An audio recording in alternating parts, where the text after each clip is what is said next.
Not all Oscar-winning movies are created equal. Most of the time, it's hard to remember which film won Best Picture, and quite often, it's not always the Best Picture that wins. In the case of One Flew Over the Cuckoo's Nest, however, not only is it one of the greatest films ever made, but once you've seen it, you'll never forget it. Cuckoo's Nest swept the board with Oscars for Best Actor, Best Actress, Best Screenplay, and ultimately Best Director for Milos Forman. Forman would again garner Oscar attention with Amadeus, taking home a Best Director trophy. I guess this proves there are as many nuts in the Academy as anywhere else.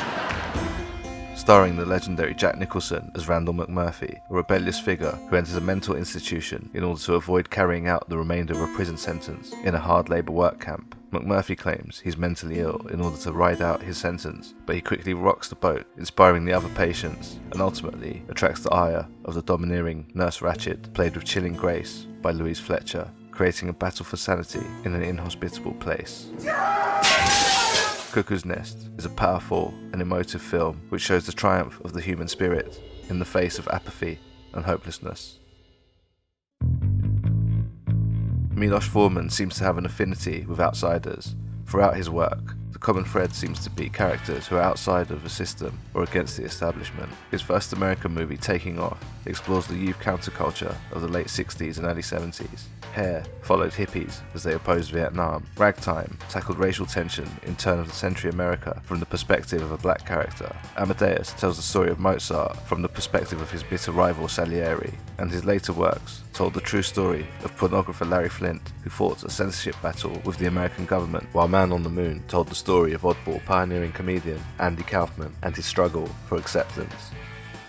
Forman had always felt like an outsider himself. Growing up under the rule of communism in post-World War II Czechoslovakia, Forman felt at odds with the controlling ideology that limited the freedom of individuals.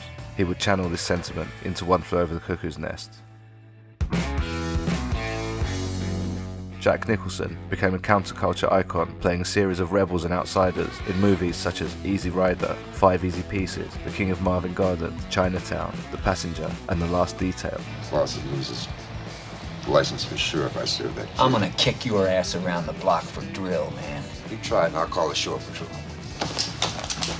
I am the motherfucking Shore Patrol, motherfucker! I am the motherfucking Shore Patrol! Now give this man a beer. This back catalogue would perfectly prepare Nicholson to play the charismatic anti-hero Randall P McMurphy.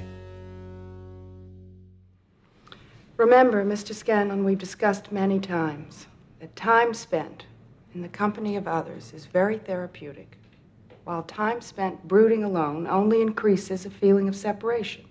Now, you remember that, don't you? Do you mean to say it's sick to want to be off by yourself? Milos Forman has stated that the story of Cuckoo's Nest was not just a story to him, but real life. The Communist Party was his Nurse Ratched. The conflict of McMurphy versus Ratched and the mental institution is a dramatization of the individual against the strict ideology of communism. Ratched exerts her benign power in order to uphold the rules and oppressive order. When McMurphy enters, he brings colour and energy to the drab and catatonic institution. He immediately catches Ratched's attention, and his card is marked. Do you have a question, McMurphy? Where do you suppose she lives? The political subtext and the power of Ratched is generally played out through the group therapy scenes. The session feels more like an interrogation than a chance to share difficult feelings. Mr. Martini? Are you with us? Yes. Would you like to begin?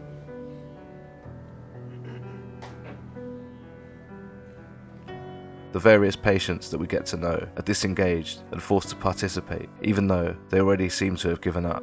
Forman depicts them as oppressed and apathetic. They're complicit in their own captivity by not having the courage or capacity to speak up or leave. Perhaps Forman, who escaped Czechoslovakia, saw his own fellow citizens in the same way, but portrays them in a sympathetic light. How could they overturn such a corrupt and dangerous political system? I guess, like the patients, they must have lost any sense of normality. Jesus, I mean, you guys do nothing but complain about how you can't stand it in this place here, and then you haven't got the guts just to walk out? I mean, what do you think you are, for Christ's sake, crazy or something? Mm-hmm. Well, you're not.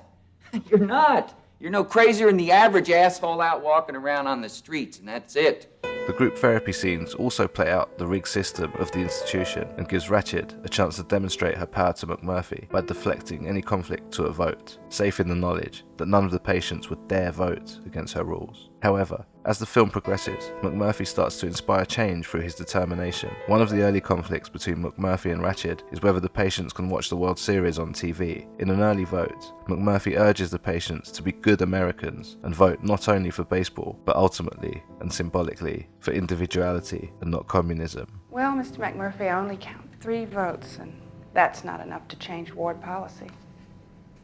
Sorry. This vote proves to be unsuccessful, however, but in a later scene, when they vote again, McMurphy gets the last vote at the last minute, hoping to overturn Ratched's rule. Ratched dismisses the outcome on a technicality, making McMurphy almost lose his nerve. She does this not only to enforce her power, but it displays her will to break McMurphy's determination. No, Mr. McMurphy. When the meeting was adjourned, the vote was 9-9.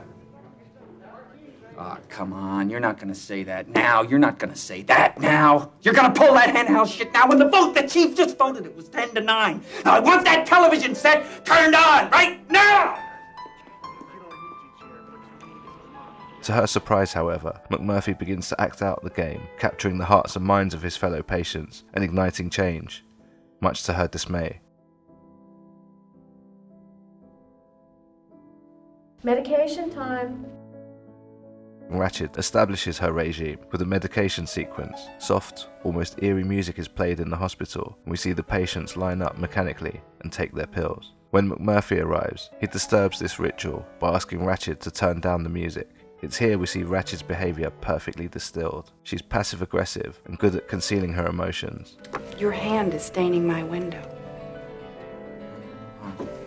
Sorry, man. She deflects her own desire for control by saying that the music is for everybody, and when McMurphy refuses to take his pills, she politely threatens that he will have to take it some other way, and that he won't like it. It's her disingenuous nature that makes her such a frightening figure. She claims to act on behalf of others, when ultimately she's consumed with her own power. It's just one more way of passing on our problem to somebody else. You know, we don't like to do that. So I'd like to keep him on the ward. I think we can help him. The music Ratched plays ultimately reflects her. On the surface, it's gentle and calm, but beneath, it's there to control and wear down the patient's sanity so that they surrender to her will. A lot of the patient's mental issues seem to come from their struggle as men in their relationships to women. Harding talks about how he suspects his wife of cheating on him, and throughout there are references that he might be a homosexual. Another younger patient, Billy, played by Brad Dourif, stutters and trembles as he talks about being rejected by a woman, and a lot of his hang-ups seem to stem from having a domineering mother and being a virgin. As we look at the patients, we see the faces of frail, inert men. They've been stripped of any dignity, hope, and purpose, but ultimately they've been stripped of their masculinity. When McMurphy enters the institution, he literally shakes up the nest. Not only does he treat the other patients as individuals with dignity, he also reignites their personalities, and he does this through his masculinity. He tries to restore a man's world. The next woman takes me on is gonna light up like a pinball machine and pay off in silver dollars. McMurphy is an energetic and libidinous man who represents everything exciting about the outside world. Specifically, he brings male activity and male bonding into the institution. He makes their card games exciting by getting them to gamble, and uses sports to bring them together, not only through his enactment of the baseball game, but by getting them to play basketball out in the yard. He begins to unite them and ultimately fills them with hope. Not only does he represent the outside world, but he actually takes them out into it by taking them on an impromptu fishing trip where they return triumphant after catching some large fish. Beyond the realm of sports, McMurphy also introduces sex into the institution. He teases the patients with his pornographic playing cards, and towards the end, in a final act of rebellion, McMurphy throws a big party in the institution and brings some prostitutes in to party with them. He's finally broke the ritual as the patients get drunk from the very same cups they usually take their medication from. He's empowered them against the oppression of Ratched. Their sense of freedom is short-lived, however. Once the sun rises on the drunken patients, Ratched and the orderlies return to find the institution in disarray. Having lost all control, she shames Billy and scolds him like his mother after discovering he's had sex with a prostitute. This completely strips Billy of his entry into manhood and results in his suicide, which results in an explosion of repressed male anger. No! Mac! No! Don't!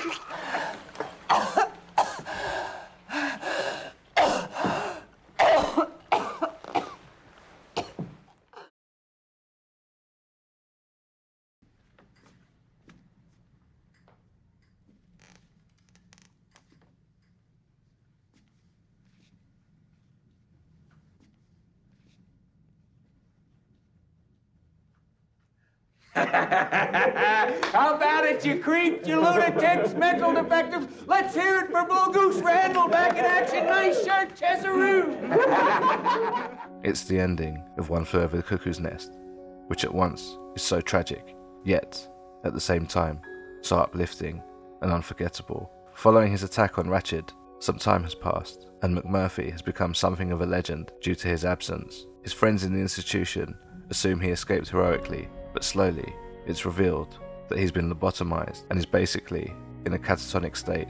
He's no longer the dynamic McMurphy we expect. McMurphy becomes like a martyr, and we see this played out through the character of Chief, a Native American man who is also a patient in the institution. When Chief is first introduced, he's dismissed as being deaf and dumb. This doesn't faze McMurphy as he interacts with him and tries to get him to play basketball. Initially, the Chief remains inert, but slowly, throughout the film, we see that McMurphy's determination and optimism has moved him. The pivotal scene being when McMurphy tries to lift the sink from the foundation of the institution, but fails. Forman holds the shot on Chief, as this is a pivotal moment of change for him. Following this scene, we see Chief vote for the baseball, play basketball with a spring in his step, and then, in a big reveal, he actually talks to McMurphy, proving that he's just pretending to be mute. Thank you. It demonstrates his trust in McMurphy, to the point where they discuss escaping together. You and me, Chief. So, in the final scene, we have the heartbreaking moment where Chief can't stand to see McMurphy in such an undignified state that he suffocates him to death with a pillow, rather than have him live out his days in the institution powerless. He gives dignity to McMurphy in return for the dignity McMurphy gave him. McMurphy's spirit lives on in Chief as he tears the sink from its foundations and smashes it through the window and escapes to freedom. The commotion wakes the other patients and fills them with hope, breaking the dark power of the institution over them, giving them the hope of one day being free, and showing us, the audience, that the actions of one person could maybe inspire change, or even revolution. So that's my take on One Flew Over the Cuckoo's Nest. Thanks for watching. See you next time.